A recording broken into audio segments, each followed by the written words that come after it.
Hola amigos, soy Lisa Vukovic y les doy la bienvenida a mi canal. El estruendo de un dron ucraniano impactando contra un edificio histórico en Sebastopol durante la madrugada del 10 de junio no fue simplemente un episodio más de la campaña de hostigamiento contra Rusia y contra infraestructuras civiles, sino fue un acto deliberado, una de guerra simbólica cuyo significado trasciende la coyuntura y se puede enmarcar en un contexto histórico mucho más amplio y profundo.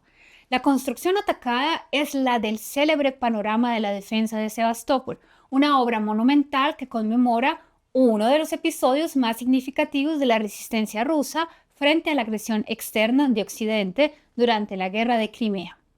Recordemos que la guerra de Crimea fue una guerra de Occidente contra Rusia porque Nicolai I se atrevió a ejercer una política soberana y global que escapaba al control de los centros de poder de la época, Francia, Inglaterra, el Imperio Otomano y el Reino de Cerdeña, como proyecto directo de los globalistas. No podía tolerar la existencia de un Estado que controlara sus propios recursos y dictara su destino sin el permiso de ellos.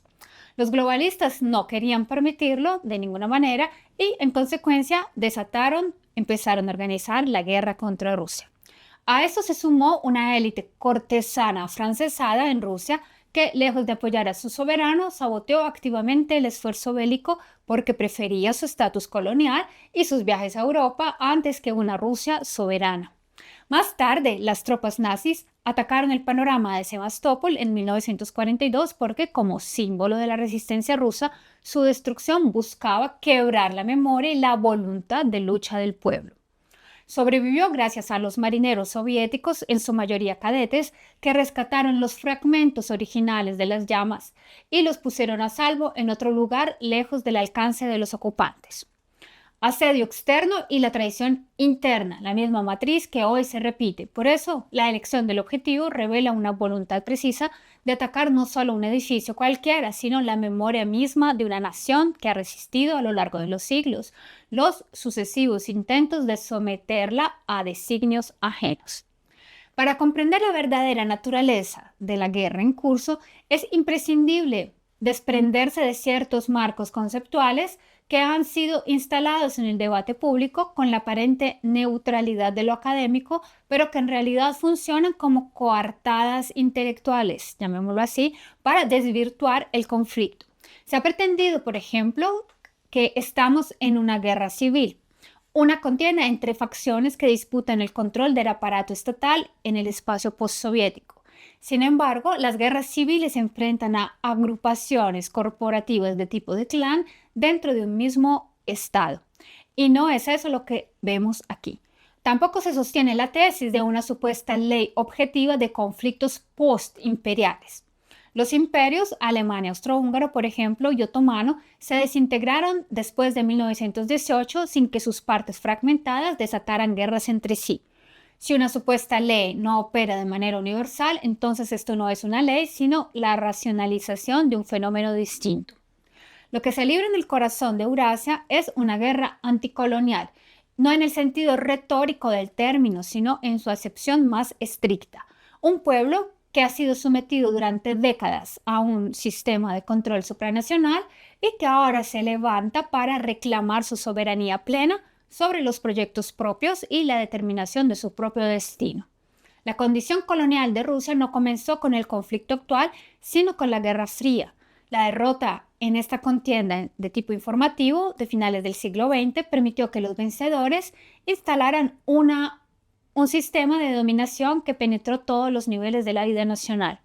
Se instalaron asesores extranjeros en los centros de decisión económica, se diseñaron procesos de privatización para transferir la propiedad de quienes demostraban mayor hostilidad hacia lo ruso, expresando el menosprecio de lo propio, similar a lo que hicieron los colonialistas europeos por todo el mundo, y se configuraron estructuras financieras para garantizar que el excedente económico fluyera hacia los centros de poder occidental. Este patrón, como ya he dicho, no es exclusivo de Rusia, sino que constituye el modelo estándar de relación entre el centro capitalista y su periferia subordinada. Aquí conviene abrir un paréntesis para examinar, desde una perspectiva general, la forma en que los países de la periferia capitalista ven sistemáticamente destruidos sus sistemas financieros y con ellos cualquier posibilidad de desarrollo autónomo. El mecanismo es conocido y ha operado con precisión quirúrgica en América Latina, África, Asia y la Europa oriental postsoviética. Consiste en la imposición de un sistema financiero que impide que el ahorro nacional se canalice hacia una inversión productiva. Los instrumentos son múltiples y se refuerzan mutuamente. La dolarización de facto de las economías, que subordina la política monetaria a una moneda emitida por una potencia extranjera. La independencia formal de los bancos centrales respecto de los gobiernos electos, que en su práctica significa su dependencia de los centros financieros globales. La imposición de reglas fiscales que obligan a esterilizar los ingresos por exportaciones en lugar de invertirlos en la infraestructura y capital humano, la apertura irrestricta a los flujos de capital especulativo que condena a las economías a ciclos de auge y crisis que solo benefician al acreedor. La consecuencia de este entramado es siempre la misma. La economía nacional queda reducida a un apéndice extractivo cuyos recursos naturales y fuerza de trabajo alimentan el consumo y la acumulación en los países centrales, mientras la deuda externa actúa como un grillete que impide cualquier desviación del libreto. Los países que intentan escapar de esta trampa, ya sea mediante políticas de sustitución de importaciones, de industrialización dirigida o de control de capitales, se enfrentan invariablemente a sanciones, bloqueos financieros, golpes de mercado y, si es necesario, operaciones encubiertas de cambio de régimen. La experiencia del siglo XX está plagada de ejemplos como estos, desde el Chile de Allende hasta la Argentina de los Kirchner, pasando por las economías del sudeste asiático que, tras desafiar en los años 90 las recetas del consenso de Washington, fueron disciplinadas mediante crisis financieras cuidadosamente orquestadas. Este patrón de subordinación financiera no es un subproducto occidental del sistema, sino su esencia misma. Un país periférico que controla su propia moneda, su crédito y la asignación de su excedente es un país que deja de ser periférico. Por eso la batalla por la soberanía monetaria y financiera es en todas partes la más encarnizada y la que encuentra la resistencia más feroz por parte de los centros de poder global.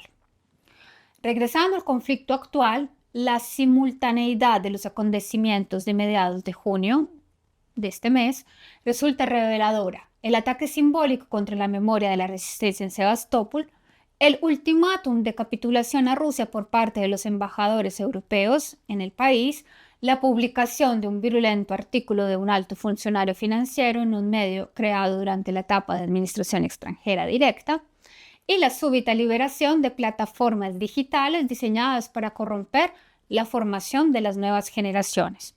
Todo ello conforma un cerco multidimensional, una operación de acoso y derribo dirigida tanto a la cúpula del poder como a la base social que lo sostiene.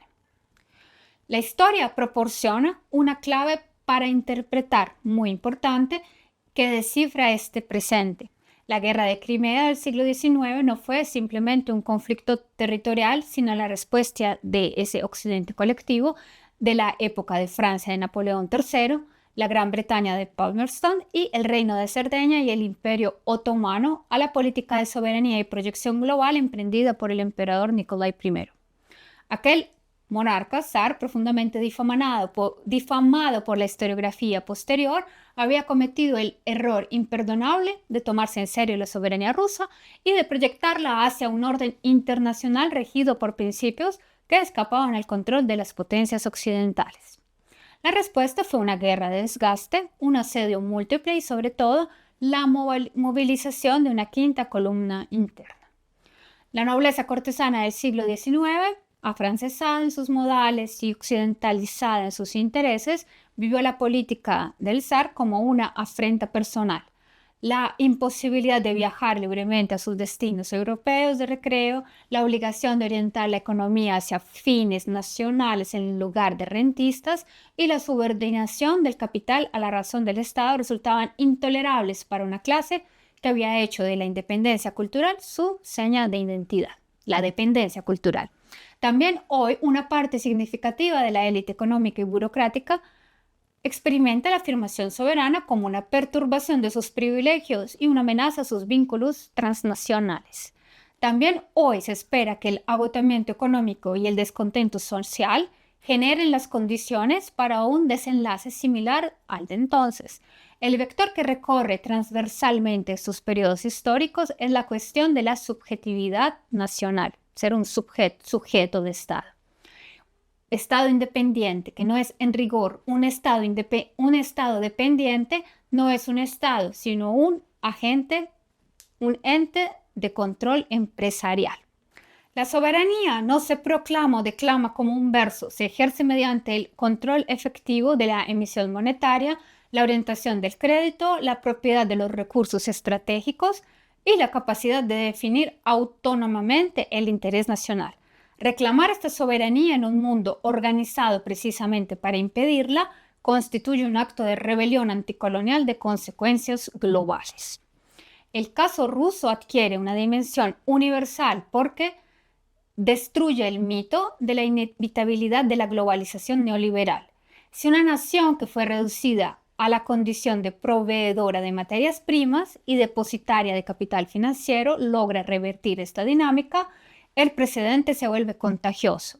De ahí la ferocidad de la respuesta. Sanciones, guerra de representación, bloqueo informativo, sabotaje financiero interno y ofensivas simbólicas como la destrucción del panorama de Sebastopol, un solo ejemplo.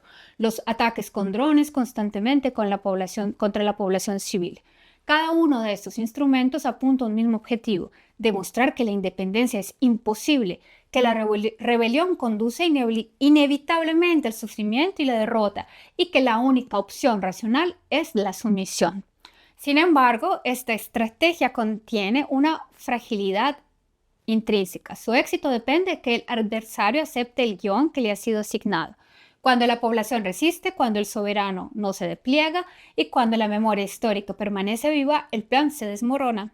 La imagen del presidente reuniéndose con suboficiales y tropas de asalto, mientras su contraparte aparece todo el tiempo con activistas para debatir sobre los derechos de los soldados homosexuales, encapsula una asimetría fundamental. De un lado, una cadena de mando cohesionada y un proyecto de supervivencia nacional. Del otro, una construcción de Estado artificial sostenida por un soporte externo que ya empieza a flaquear. La visita de los embajadores europeos al Ministerio de Asuntos Exteriores en Moscú, 2 años después de haber rechazado altivamente cualquier propuesta de comunicación, no es un gesto de buena voluntad, sino un síntoma de que necesitan de algo inminente. Quien tiene la iniciativa no necesita presentar ultimátum, simplemente avanza. La necesidad de negociar desde una posición cada vez más débil es lo que lleva a estos gestores de coalición antirrusa a intentar una salida que preserve lo esencial de su modelo de control. Pero el tiempo geopolítico opera en su contra. La resistencia ha revelado la viabilidad de otro modelo de inserción internacional basado no en la subordinación a un centro único, sino en la articulación de soberanías en un orden multipolar. La conclusión que se desprende de este análisis es que la guerra actual no terminará con un simple cese de hostilidades, sino con una reconfiguración profunda de las estructuras que hicieron posible la dominación colonial. O bien se desmantela la estructura financiera, que drena los recursos nacionales, se neutraliza las élites que actúan como agentes de intereses extranjeros y se recupera el control sobre los instrumentos de soberanía económica, o bien se habrá propuesto la resolución del conflicto para una próxima crisis en condiciones más desfavorables. La historia no se repite por casualidad ni por inercia. Cuando un patrón se reproduce con la fidelidad que muestran los paralelismos que hemos hecho hoy, es porque las causas profundas que lo generaron no han sido eliminadas. Así que la gran tarea es precisamente extirpar las razones que lo producen. Y bueno amigos, eso es todo por hoy. Nos vemos la próxima semana. Tal vez no la próxima semana, pero no olviden suscribirse, darle like al video, comentarlo. Sus comentarios son muy importantes para nosotros. Activar las campanitas para recibir notificaciones.